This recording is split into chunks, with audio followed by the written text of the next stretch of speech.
Before you try out such nonverbal methods with your group, it is really important to analyze and be honest to yourself. Do you think you have the right skills to do so?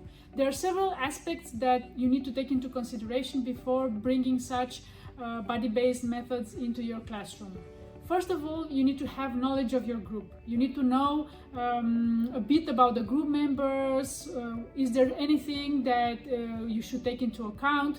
If you're in doubt, if there's some activities that could trigger them, especially if they are disadvantaged learners that have deep trauma and so on, you really need to know about it. Or if they have some special needs, for example, person with autism spectrum, they have maybe challenges in having eye contact. So these kind of things you need to take into account.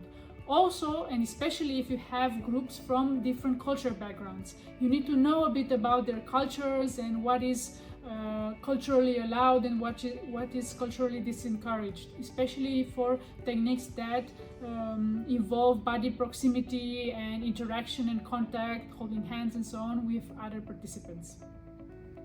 You also need to have basic experience and skills with non-formal education techniques, with facilitating groups, with creating interactive atmosphere and engaging the participants and motivating them to participate. So these are general facilitation skills.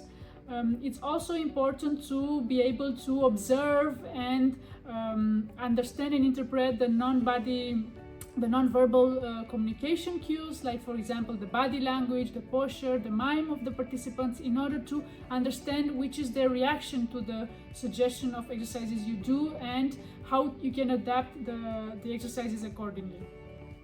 So it's really important to be empathetic and sensitive and try to put yourself in the shoes of your learners, because maybe you are proposing exercise that they have never done before and it's something that is very simple for you. It can be really challenging for your learners.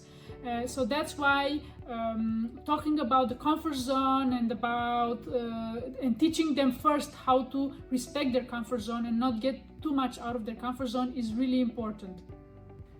So it's really important also to give clear, explicit instructions and of the exercises in order to ensure that the participants understand what they need to do.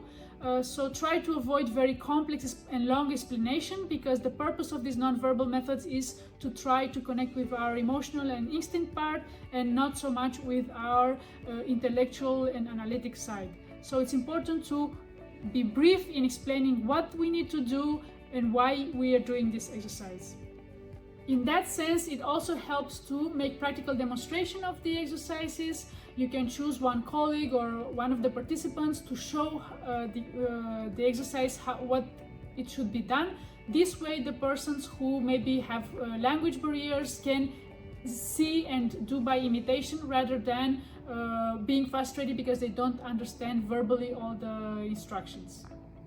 When using nonverbal methods, it's also really important to create a safe space in a training room where there's no interruptions, where people don't feel observed or judged.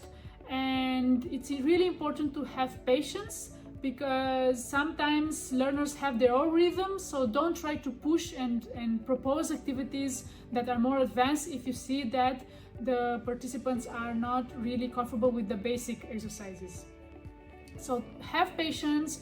If you tried one time and maybe the reaction was not as expected, maybe try again with the same exercise and again, because it's normal that the first time the participants maybe are out of their comfort zone and don't like it, but with repetition they can understand the benefits and it gets easier and easier. We learn by repetition, our brain functions this way, so it's important not to give up from the first time. Listen to your participants, listen to their feedback, and keep improving step by step. So when choosing which exercise to start with, focus on the exercises that are most simplest, the easiest ones, the most simple ones, and try first with the easy and simple one, the ones that are funny and focused on a playful and game-based learning. And then choose also, when you choose the exercise, also focus of course on the type of audience you have, yeah, focus on the age and their culture background and so on. So this could give you the profile of the participants, could also give you hints which of these exercises are most suitable to start with.